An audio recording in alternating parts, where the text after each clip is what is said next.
बिस्मिल्लाहिर्रहमानिर्रहीम। आज की वीडियो आप लोगों के लिए इंतहाई अहम है, क्योंकि आज की वीडियो के अंदर हम आप लोगों को बताएंगे कि अगर आपने लब्बैक यानी कि टीएलपी और इस्लाम को बचाना है तो आपको क्या करना पड़ेगा। लेकिन वीडियो शुरू करने से पहले आप लोगों से एक छोटी सी रिक्वेस्ट है, अगर आपने अभी तक चैनल सब्सक्राइब नहीं किया तो चैनल सब्सक्राइब कर दें, वीडियो को लाइक कर दें और कमेंट सेक्शन में आज की वीडियो में हर बंदे ने अपनी राय का ज़रूर इज़हार करना है।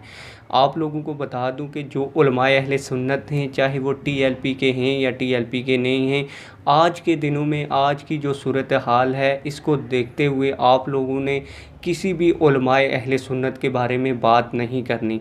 अभी आप लोग कहेंगे कि बहुत से लोग थे जिन्होंने बाबा जी के ख़िलाफ़ बातें की, लेकिन मुझे पता है, मुझे हर चीज़ का पता है। ये कल परसों एक प्रेस कॉन्फ्रेंस हुई जी, हम एपीसी बुलाएंगे, वो नून लीग के बंदे थे, मुत्तहिदा महाज वाले, लेकिन उन्होंने प्रेस कॉन्फ्रेंस हमारे हक़ में की तो हमें उनको सपोर्ट करना चाहिए, ना कि हमें उनके ऊपर तनकीद करनी चाहिए। अब कुछ लोग कहते थे कि ये वही लोग हैं जिन्होंने 2018 के इलेक्शन में हमारा साथ नहीं दिया।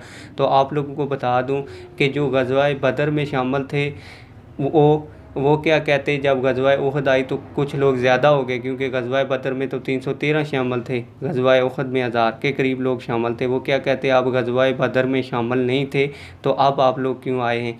तो जिस वक्त टीएलपी में आता है हमें उसको खुशआमदीद कहना चाहिए, और ये वक्त भी नहीं है कि हम किसी के ख़िलाफ़ फर्ज़ा सराई करें। दूसरी बात, एक मैंने वीडियो अपलोड की मुफ्ती मुनीबुर रहमान साहब के बारे में, तो लोग कह रहे हैं कि जी वो टीएलपी को हाईजैक करना चाहते हैं और वो ख़ुद अमीर बनना चाहते हैं। हालांकि आप लोगों को बता दूं कि मुफ्ती मुनीबुर रहमान साहब ने 2018 के इलेक्शन में भी टीएलपी का साथ दिया था और खुलकर वो सामने आए थे। हालांकि उनके पास हुकूमती ओहदा था रोयते हलाल कमेटी का, पीटीआई के लोग उनके पास गए भी थे कि आप इलेक्शन में हमारा साथ दें, लेकिन उन्होंने इलेक्शन में टीएलपी का खुलकर साथ दिया था। जितने भी टीएलपी के जलसे हुए थे बाबा जी के होते हुए, बाबा जी ने जाके उधर तकरीरें की थी, तो मुफ्ती मुनीबुर रहमान साहब बाबा जी के साथ थे।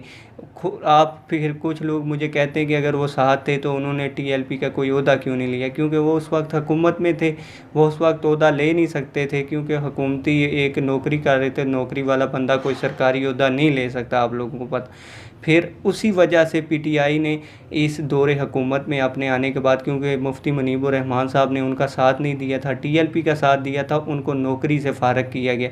अब कुछ लोग नीचे आके कहते हैं जी ये हाईजैक करने की कोशिश कर रहे हैं, इसलिए खुदारा अभी ये टाइम नहीं है आप लोग, और इस वक्त चाहिए टीएलपी को भी चाहिए और जितनी भी उलमाए अहले सुन्नत की तंजीमें हैं उनको मिल बैठना चाहिए और एक लाहे अमल का ऐलान करना चाहिए। इस वक्त ज़रूरत ये है, ना कि अपने इख्तलाफात को देखते हुए एक दूसरे के खिलाफ बातें की जाएं। और एक और बात, नीचे कमेंट सेक्शन में काफ़ी सारे लोग कादियानी होते हैं जो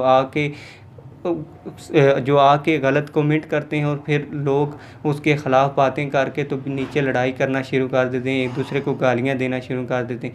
जो भी बंदा गलत कमेंट करता है पहले उसको आप कहें कि आप मिर्ज़ा कादियानी के ऊपर लानत भेजें। मेरे वीडियोस के अंदर काफ़ी ज़्यादा कमेंट आते हैं, फिर जब मैं उनको कहता हूं कि आप कादियानी के ऊपर लानत भेजें, फिर मैं आपसे बात करूँगा तो वो कादियानी के ऊपर लानत नहीं भेजते, तो इसका मतलब है वो कादियानी है और हमें लड़ाने की कोशिश कर रहे हैं। उम्मीद करता हूँ आप लोगों को इस वीडियो की समझ आ गई होगी और उम्मीद करता हूँ आप लोगों को ये वीडियो पसंद भी आई होगी। वीडियो को लाइक करें, शेयर करें और कमेंट सेक्शन में अपनी राय का ज़रूर इज़हार करें। मिलते हैं किसी और वीडियो में। वस्सलाम।